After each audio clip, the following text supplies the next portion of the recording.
കേരളത്തിൻ്റെ ധനസ്ഥിതി സംബന്ധിച്ച ധവളപത്രം ഇന്നലെ സർക്കാർ നിയമസഭയിൽ വെച്ചിട്ടുണ്ട്.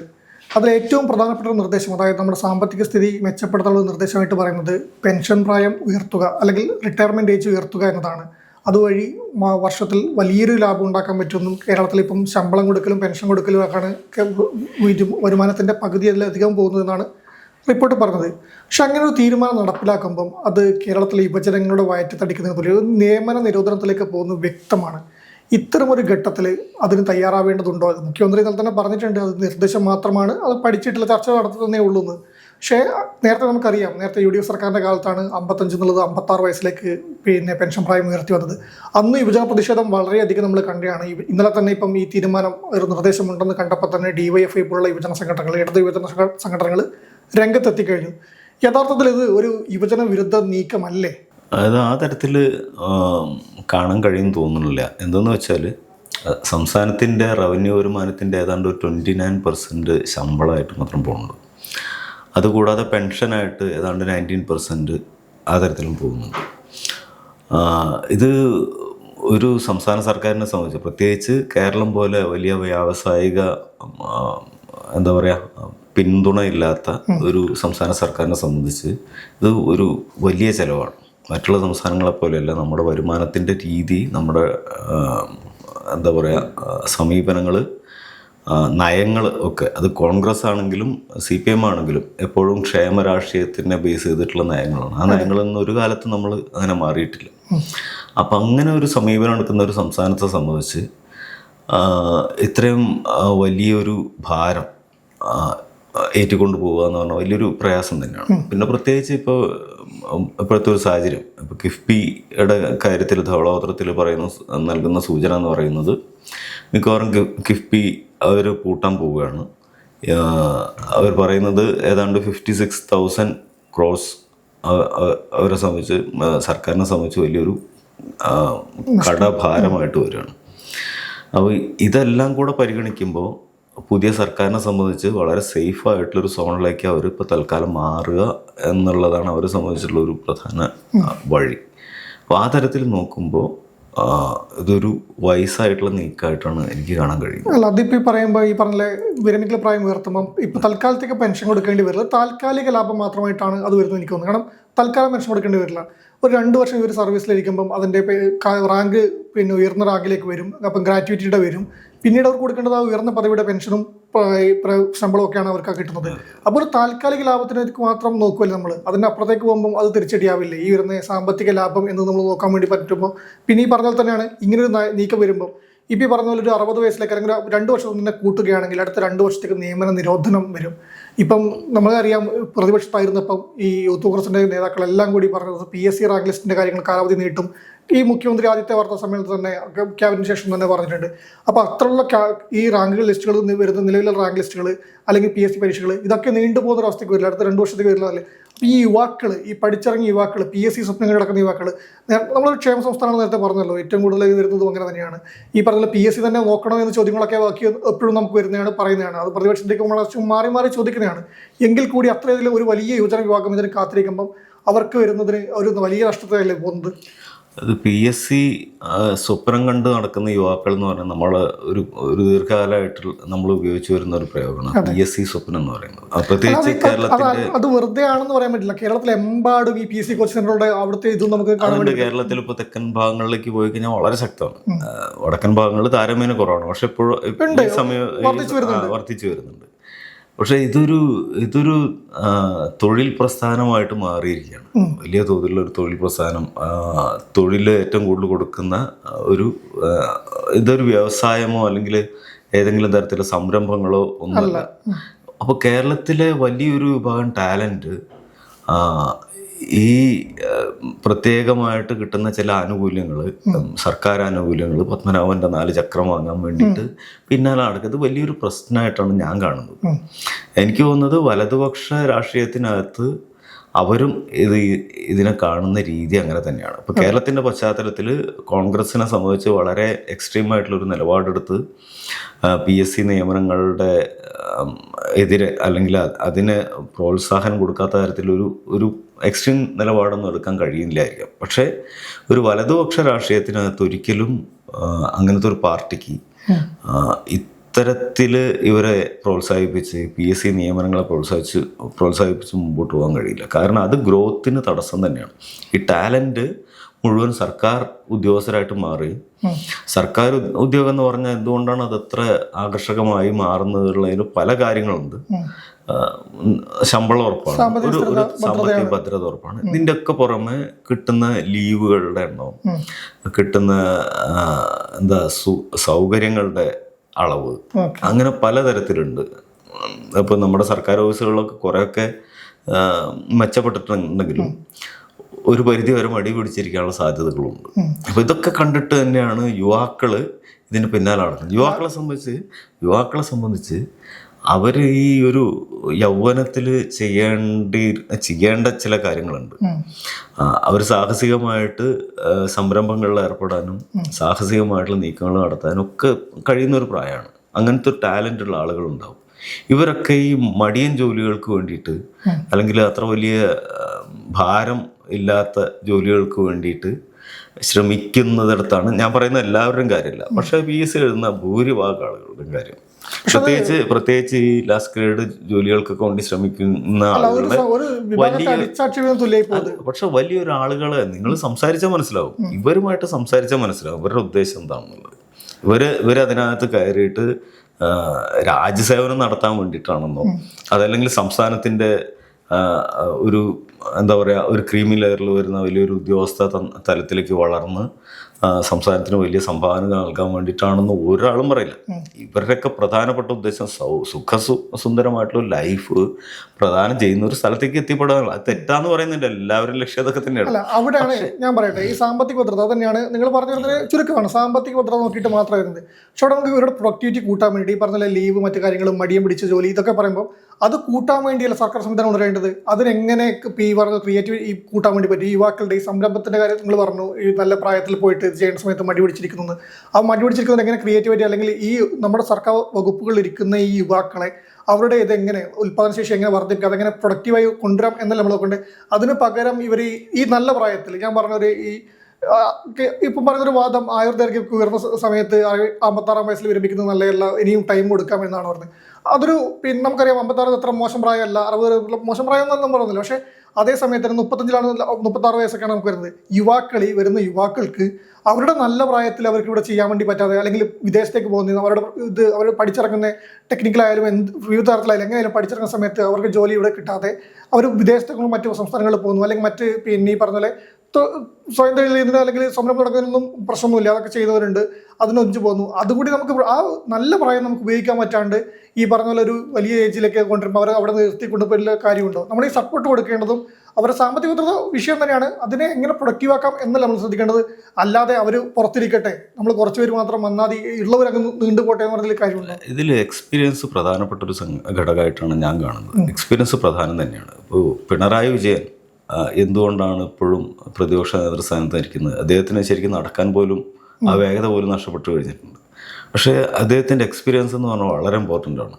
ഒരു പാർട്ടിയെ സംബന്ധിച്ച് പ്രത്യേകിച്ച് CPM തകർന്ന് ഒരു അവസ്ഥയിലെത്തിയിരിക്കുന്ന ഒരു സാഹചര്യത്തിൽ പിണറായിയുടെ എക്സ്പീരിയൻസ് അവർക്ക് ഗുണം ചെയ്യുന്നുള്ള കാരണം കൊണ്ടാണ് കാര്യമായ എതിർപ്പുകൾ അതിൻ്റെ മേലില്ലാതിരിക്കുന്നത്. അല്ലാതെ എതിർപ്പുകളില്ലായിട്ടല്ല. പക്ഷേ ഇദ്ദേഹത്തിൻ്റെ എക്സ്പീരിയൻസ്, ഇദ്ദേഹത്തിന് ചിലത് ചെയ്യാൻ കഴിയുമെന്നുള്ളൊരു ധാരണയുണ്ട്. അതുപോലെ തന്നെയാണ് നമ്മുടെ ഉദ്യോഗസ്ഥ സംവിധാനത്തിനകത്തും ഇവരുടെ എക്സ്പീരിയൻസ് പ്രധാനമാണ്. അപ്പോൾ ഒരു ഗവൺമെൻറ് ഓർഡർ ഡ്രാഫ്റ്റ് ചെയ്യാൻ നമ്മളൊരു പുതിയ പയ്യനോട് പറഞ്ഞാൽ നടക്കില്ല, അവനത് വലിയ അബദ്ധമാക്കിയിട്ട് മാറ്റും. അപ്പോൾ ഈ ഒരു എക്സ്പീരിയൻസ് നമുക്ക് ഉപയോഗിക്കാൻ കഴിയും. പിന്നെ ഈ നിയമന നിരോധനമല്ല നടപ്പില്ല. എക്സ്പീരിയൻസ് ഇത് ഉപയോഗിക്കാൻ പറ്റുമെന്ന് പറയുമ്പോൾ അവർക്ക് അവിടെ ശമ്പളത്തിന് പറഞ്ഞ റാങ്ക് ഉയർന്ന റാങ്കിലേക്ക് വരുമ്പോൾ കൂടി ഞാൻ ആദ്യം പറഞ്ഞ പോയിന്റ് അതവിടെ നിൽക്കുവാണ്. അത് അവർക്ക് ഇപ്പം ഈ 56 വയസ്സിൽ വിരമിക്കുന്ന റാങ്കിൽ നിന്നായിരിക്കില്ല അവർ 60 വയസ്സിൽ അല്ലെങ്കിൽ 58 വയസ്സിൽ വിരമിക്കുന്നത്. അവർക്കപ്പം കൊടുക്കുന്ന പെൻഷൻ അവിടെ വീണ്ടും കൂടുവാണ്, ഗ്രാറ്റുവിറ്റി എല്ലാം കൂടി വരുവാണ്. അപ്പം നമ്മൾ സാമ്പത്തിക ലാഭത്തിന് വേണ്ടിയിട്ട് അല്ലെങ്കിൽ സാമ്പത്തിക ഭദ്രതയ്ക്ക് വേണ്ടിയാണ് സർക്കാർ ഇത് പറയുന്നത്. അവരുടെ പ്രൊഡക്ടിവിറ്റി അത് നമ്മൾ സംസാരിക്കാൻ വരുന്ന വിഷയമാണ്. അവരുടെ ഇത് നോക്കുന്നത് സാമ്പത്തിക ഭദ്രതയാണ്. ആ ഭദ്രത സാമ്പത്തികത്തിനില്ല മെച്ചപ്പെടുത്താൻ വേണ്ടി കൊണ്ടുവരുന്ന നയങ്ങളല്ലേ. ഇതിൽ ഇപ്പോൾ പ്രശ്നം എന്താണെന്ന് വെച്ചാൽ നമ്മൾക്ക് ആവശ്യം ഇപ്പോൾ ഒരു താൽക്കാലിക ആശ്വാസമെങ്കിലും വേണമെന്നുള്ളതാണ്. ഇതിൽ കടക്കണി എന്ന് പറഞ്ഞാൽ 56,000 കോടി രൂപ നമ്മൾ പ്രതീക്ഷിക്കാത്തൊരു വഴി കൂടെ നമ്മളുടെ കയ്യിൽ കിടക്കുന്നുണ്ട്. ഇത് വലിയൊരു കടക്കണിയാണ്, വലിയൊരു ബാധ്യതയാണ്. ഈ ബാധ്യതയെ നമുക്ക് മറികടക്കുക എന്നുള്ള വലിയൊരു പ്രശ്നം കിടക്കുന്നുണ്ട്. അപ്പോൾ വി ഡി സതീശനെ സംബന്ധിച്ച് ഇപ്പോൾ അദ്ദേഹം ആഗ്രഹിക്കുന്നത് താൽക്കാലികമായൊരു ആശ്വാസം, അതിനുശേഷം നമുക്ക് മറ്റുള്ള കാര്യങ്ങളിലേക്ക് കടക്കാൻ കഴിയും. ഇത് അനങ്ങാൻ പറ്റാത്ത അവസ്ഥയിൽ നിന്നിട്ട് കാര്യമില്ല. പ്രത്യേകിച്ച് കമ്മ്യൂണിസ്റ്റ് പാർട്ടിയുടെ സമീപനങ്ങളോ കമ്മ്യൂണിസ്റ്റ് പാർട്ടിയുടെ ആ തരത്തിൽ നിങ്ങൾ ആലോചിച്ചിട്ടൊരു കാര്യമില്ല. കോൺഗ്രസ് പാർട്ടിയുടെ നയങ്ങളുണ്ട്. ആ നയങ്ങളെന്ന് പറയുന്നത് ഒരു വലതുപക്ഷ നയങ്ങളാണ്. ആ നയങ്ങൾ നടപ്പിലാക്കാൻ ആവശ്യമായിട്ടുള്ള സാമ്പത്തികമായിട്ടുള്ള ബാക്കിങ് വേണം. ഇപ്പോൾ കമ്മ്യൂണിസ്റ്റ് പാർട്ടിയുടെ സമീപനങ്ങളിൽ നമുക്കെപ്പോഴും കാണാവുന്നതാണ്. ഇപ്പോൾ മറ്റു പല ബദൽ മാർഗങ്ങളിലൂടെയൊക്കെ പരിഹാരങ്ങൾ കണ്ടെത്തുന്ന രീതി നമുക്ക് കാണാൻ കഴിയും. ഇപ്പോൾ കുടുംബശ്രീ ആണെങ്കിലും പല തരത്തിൽ ആ തരത്തിൽ ഒരു പ്രത്യേക തരത്തിലാണ് അവരുടെ സമീപനം. ഈ പറയുന്ന കിഫ്ബി ആണെങ്കിൽ പോലും എങ്ങനെയാണ് ഗ്രോത്തിനെ കുറിച്ചിട്ട് ഒരു ഇടതു പാർട്ടി കാണുന്ന അവരുടെ ഒരു കാഴ്ച എന്നുള്ളത് നമുക്ക് അതിൽ മനസ്സിലാക്കാൻ കഴിയും. കിഫ്ബിക്ക് ഒരു വരുമാനം വരുന്നില്ല. കിഫ്ബിയുടെ എസ്ക്രോ അക്കൗണ്ടിലേക്ക് ഇവർ കുറെ ഫണ്ട് കൊണ്ടുപോയിടുകയാണ്. ആ എസ്ക്രോ അക്കൗണ്ടുകൾ കാണിച്ച് കിഫ്ബി വായ്പ എടുക്കുന്നു. ആ വായ്പ ഉപയോഗിച്ച് ബിൽഡിങ്സ് നിർമ്മാണങ്ങൾ നടത്തുന്നു. അതിൽ വലിയൊരളവ്, ഏറ്റവും കൂടുതൽ അളവ് പോകുന്നത് റോഡുകളിലേക്ക് മറ്റുമാണ്. അപ്പോൾ സ്വാഭാവികമായിട്ട് റോഡുകളിലൂടെ വ്യാപാരങ്ങൾ നടക്കുന്നു. ഈ വ്യാപാരങ്ങളുടെ ഫലമായിട്ട് ഗ്രോത്ത് ഉണ്ടാകുന്ന ആ ഗ്രോത്ത് വീണ്ടും സർക്കാരിലേക്ക് വരും. അത് ദീർഘകാലമായിട്ടുള്ള ഒരു പദ്ധതിയാണ്. ഈ ആലോചന എന്ന് പറയുന്നത് കുറച്ച് ദീർഘകാലമായിട്ടുള്ള ആലോചനയുടെ ഭാഗമായിട്ട് വരുന്നതാണ്. പക്ഷെ ആ തരത്തിലല്ല ഒരു വലതു പാർട്ടിയുടെ ആലോചന പോകുന്നത്. തെറ്റാണോ ശരിയാണോ എന്നുള്ളതല്ല, സമീപനങ്ങളുടെ വ്യത്യാസമാണ്. ഇത് മുതലാളിത്ത സമീപനം, പക്കാ മുതലാളിത്ത സമീപനം തെറ്റാണെന്ന് നമുക്ക് പറയാൻ കഴിയില്ല. അപ്പോൾ ആ ഒരു സമീപനത്തിന്റെ വ്യത്യാസമുണ്ട്. ഞാൻ ഈ പറഞ്ഞ സമീപനം പോകുമ്പോൾ നമ്മുടെ തൊഴിലിലേക്ക് വരുന്ന സമയത്ത് അത് യുവാക്കൾക്ക് ഇതെങ്ങനെ ബാധിക്കും? യുവാക്കളുടെ ഒരു അവർക്ക് ഒരു നിയമന നിരോധനം. യുവാക്കളെ സംബന്ധിച്ച് ഞാൻ മനസ്സിലാക്കിയെടുത്തോളം ഇപ്പോൾ ഒരു 20 കൊല്ലം മുമ്പത്തെ അവസ്ഥയല്ല കേരളത്തിൽ ഇപ്പോഴുള്ളത്. 20 കൊല്ലം മുമ്പ് നമുക്ക് സ്വിഗ്ഗി ഓടുന്നവരെ കാണാൻ കഴിയില്ല, അല്ലെങ്കിൽ ഒരു മൊബൈൽ ഷോപ്പിൽ നിൽക്കുന്നവരെ കാണാൻ കഴിയില്ല. ഇത്രയധികം ഷോപ്പുകളില്ല, തൊഴിലവസരങ്ങളില്ല. യുവാക്കള് എന്ത് കാര്യത്തിനും പുറത്തേക്ക് പോകേണ്ടി.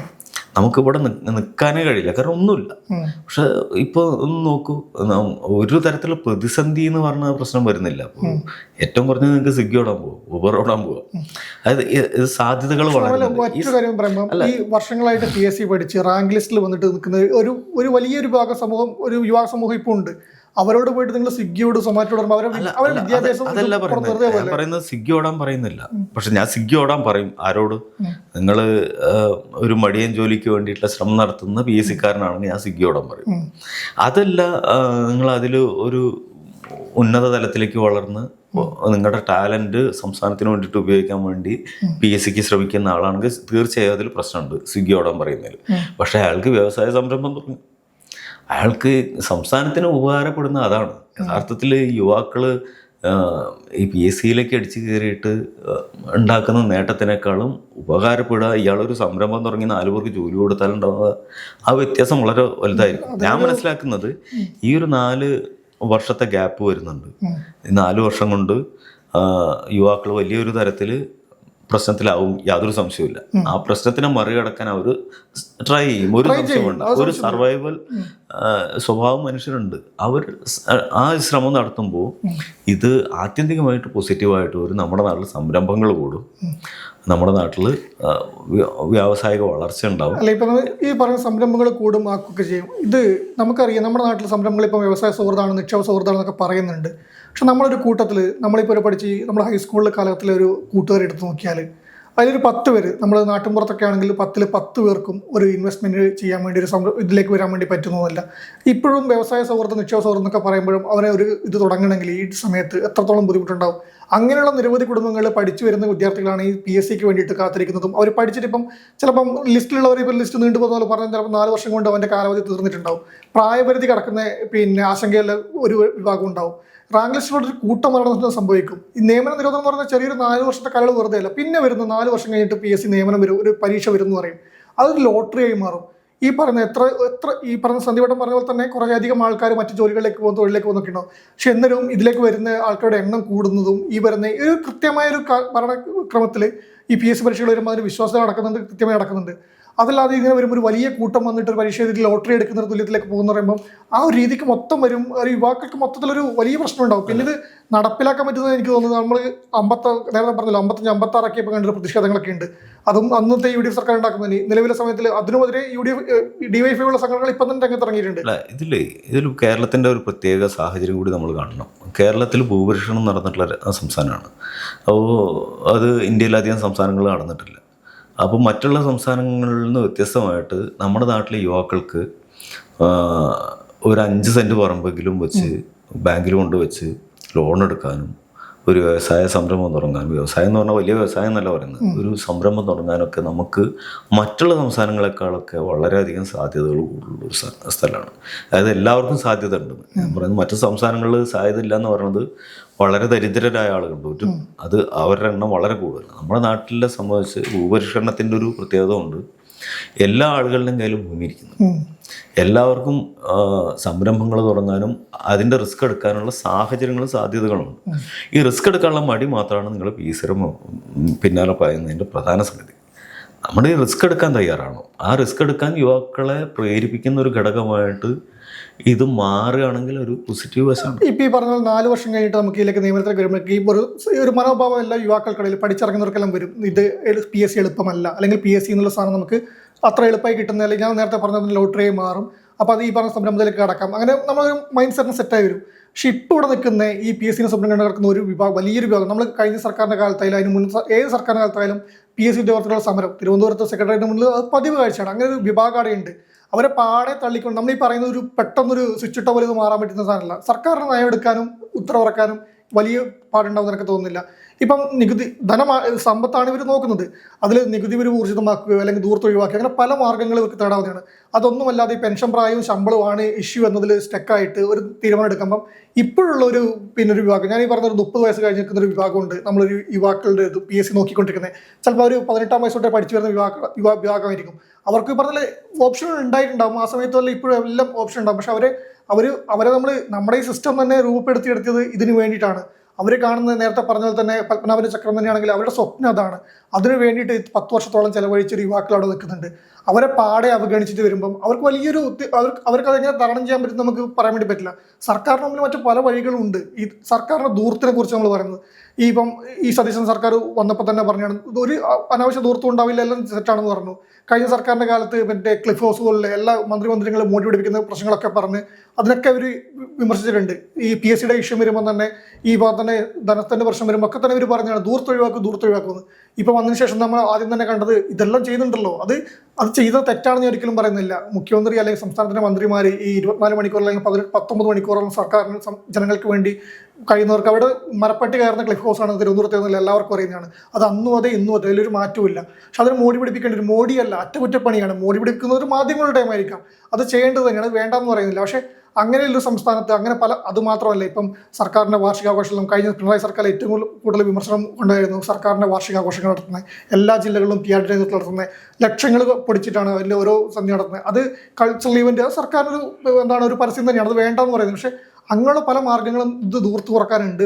ഓരോ വിഭാഗത്തിലെടുത്താലും അത് കുറച്ച് ഈ പറഞ്ഞ വലിയ ലാഭം ഉണ്ടാക്കാൻ പറ്റുമായിരിക്കില്ല. പക്ഷെ നമ്മളിപ്പോൾ ഈ കാണുന്ന ഈ നിയമന നിരോധനം തന്നെയാണ് 4 വർഷത്തേക്ക് വരാൻ പോകുന്നത്, അല്ലെങ്കിൽ 2 വർഷത്തേക്ക് വരാൻ പോകുന്നത് സംശയമൊന്നുമില്ല. ഇപ്പം പെട്ടെന്ന് പിന്നെ വരുന്ന യുവാക്കൾക്ക് ഈ പറഞ്ഞ പോലെ ഇത് ഉൾക്കൊള്ളാനും മാറാനും സമയം ഉണ്ടാകുമായിരിക്കും. അതില്ലാന്നും പറയുന്നില്ല, നമുക്ക് അവൻ മാറാൻ ഓപ്ഷനുകളുണ്ട്. പഴയ പോലെ അല്ല, കേരളം വ്യവസായ സൗഹൃദമാണ്, നിക്ഷേപ സൗഹൃദമാണ്, ഒക്കെ മാറിയിട്ടുണ്ട്. പക്ഷെ ഇപ്പം ഇതിലേക്ക് ഇറങ്ങി നിൽക്കുന്ന യുവാക്കൾ അവരെന്ത് ചെയ്യുന്നുള്ള ചോദ്യയുടെ ബാക്കിയാണ്. അവരുടെ നെഞ്ചത്തെടുക്കുന്ന തീരുമാനമായിട്ട് ഇത് മാറും. പിന്നെ അതിനേക്കാൾ ഉപരി ഞാൻ കാണുന്നത് വലിയ പ്രതിഷേധങ്ങൾക്ക് ഇത് വഴിവെക്കും. അത് എല്ലാ കാലത്തും ഉണ്ടാകുന്നതാണ്. ഈ പറഞ്ഞ പോലെ നമ്മളീ പറഞ്ഞ വാദങ്ങൾ അത് ചിലപ്പം ഇടത് വിഭജന സംഘടനകൾക്ക് അറിയാമായിരിക്കും, അവർക്ക് തന്നെ സഹായിക്കാൻ പറ്റുന്ന കാര്യങ്ങളൊക്കെ ഉണ്ടാകും. പക്ഷേ ഒരു രാഷ്ട്രീയ ആയുധമായിട്ട് ഇത് മാറും. അതിനേക്കാൾ ഉപരി സംസ്ഥാനത്തിൻ്റെ ഒരു താൽക്കാലിക ലാഭത്തിന് വേണ്ടിയിട്ട് യുവാക്കളുടെ ഒരു വലിയ വിഭാഗത്തെ, വലിയൊരു സമൂഹത്തെ PSC ഉദ്യോഗാർത്ഥികൾ നമുക്ക് അടച്ച വിഷയം ഒരിക്കലും പറ്റില്ല. അവർ ഇതിന് സർക്കാരിൻ്റെ ജോലി സ്വപ്നം കണ്ട് അല്ലെങ്കിൽ നമ്മുടെ സിസ്റ്റം LP സ്കൂളിലോട്ട് തന്നെ വളർത്തിക്കൊണ്ടുവരുന്നത് അവർക്ക് നമുക്ക് എപ്പം കാണുന്നൊരു ജോലി നമ്മുടെ ഒരു സ്വപ്നമായിട്ട് വളർത്തിക്കൊണ്ടുവരുന്നതാണ്. ആ സമൂഹം സൃഷ്ടിച്ചെടുത്താണ് അവരങ്ങനെ അവരെ പാകപ്പെടുത്തിയെടുത്താണ് അവിടെ കൊണ്ട് നിർത്തിയിട്ട് നിങ്ങൾക്ക് ഇനി 32 വയസ്സായ പിന്നൊരു ഓപ്ഷൻ ഇല്ല, ഇനി PSC എഴുതാൻ ഓപ്ഷൻ ഇല്ല. അങ്ങനെ ഒരു ചെറിയൊരു കാലയളവിൽ ഒരു ചെറിയ വിഭാഗമല്ല, വലിയ നമ്പർ ഉണ്ട്. ആ യുവാക്കളെ തിരിച്ചടിക്കുന്നതാണോ? അപ്പം മറ്റു വഴികൾ കൂടി ചെയ്യേണ്ടതുണ്ടെന്നാണ് എനിക്ക് തോന്നുന്നത്. ആ ഒരു ഭാഗത്തിൽ സത്യമുണ്ട്. കാരണം നമ്മുടെ സിസ്റ്റം തന്നെ വളർത്തിക്കൊണ്ടുവന്നാണ് ഇത്തരം സ്വപ്നങ്ങൾ. പക്ഷേ ഈ നമ്മുടെ സമൂഹത്തിന് പറ്റിയൊരു അബദ്ധം എന്ന നിലയ്ക്ക് അതിനെ കാണാവുന്നതാണ്. ഇത്തരം സ്വപ്നങ്ങളല്ല യുവാക്കളെ നയിക്കേണ്ടത്. PSC സ്വപ്നങ്ങളല്ല യുവാക്കളെ നയിക്കേണ്ടത്. PSC എന്ന് പറഞ്ഞാൽ ശരിക്കും പറഞ്ഞാൽ ഒരു വ്യവസ്ഥയ്ക്ക് അടിമയാവുക എന്നുള്ളതാണ്. നമ്മളുടെ ഒരു സർക്കാർ വ്യവസ്ഥയ്ക്ക് അടിമപ്പെടാൻ വേണ്ടി കുട്ടികൾ വളരെ ചെറുപ്പത്തിലെ 18 വയസ്സാകുമ്പോൾ അതിന് തയ്യാറാവുകയാണ് ആ വ്യവസ്ഥയ്ക്ക് അടിമപ്പെടാൻ വേണ്ടിയിട്ട്. അതിൽ നിന്നൊരു മോചനം കിട്ടുന്ന ഒരു ഘടകമാണെങ്കിൽ ഇതിൽ വലിയ പ്രശ്നം ഇല്ല എന്നാണ് ഞാൻ കാണുന്നത്. പിന്നെ ഈ അധിക ചെലവിൻ്റെയും ധൂർത്തിൻ്റെയൊക്കെ കാര്യം എന്ന് പറഞ്ഞാൽ എല്ലാ സർക്കാർ വരുമ്പോഴും ഇതിങ്ങനെ തന്നെയാണ്. പണ്ടൊരു ആൻ്റണി സർക്കാർ എൻ്റെ കയ്യിൽ ഒരു ഫോർമുല ഉണ്ടെന്ന് പറഞ്ഞിട്ടാണ് ആൻ്റണി പ്രചാരണം നടത്തിയത്. അപ്പോൾ ഇതെന്താണ് ഫോർമുല എന്നുള്ളത് ആർക്കും അറിയില്ല, ഈ ആൻ്റണിക്ക് മാത്രമേ അറിയുള്ളൂ. ആൻ്റണി അധികാരത്തിൽ വന്ന ഉടനെ ഫോർമുല പറഞ്ഞു, മുണ്ട് മുറുക്കി കൊടുക്കണം. പുള്ളിയുടെ സ്ഥിരം ഫോർമുല അതെ. ഇപ്പൊ അടുത്തും പറഞ്ഞല്ലോ, മുണ്ട് മുറുക്കി കൊടുക്കണം. എന്നിട്ട് മുണ്ട് മുറുക്കി എടുക്കാൻ തുടങ്ങിയ എങ്ങനെയാ വെച്ചാൽ കാറുകൾ അംബാസഡർ ആക്കിയിട്ട് മാറ്റി. വളരെ കോമഡിയാണ് ഇത്. സർക്കാരിനെ സംബന്ധിച്ച് എന്താണത്, ആനവായിൽ അമ്പഴങ്ങ എന്ന് പറഞ്ഞ പോലെ അത്ര പോലും ഇല്ല. അതെ അതെ, വളരെ ചെറുതെന്ന് പറയാൻ പോലും പറ്റാത്ത മാറ്റങ്ങൾ. അംബാസഡർ കാറിൽ പോയോണ്ട് എന്താണ് കാര്യമുള്ളത്? ഒരു സർക്കാരിന്റെ വലിയ ചെലവുകളുടെ ഭാഗത്ത്.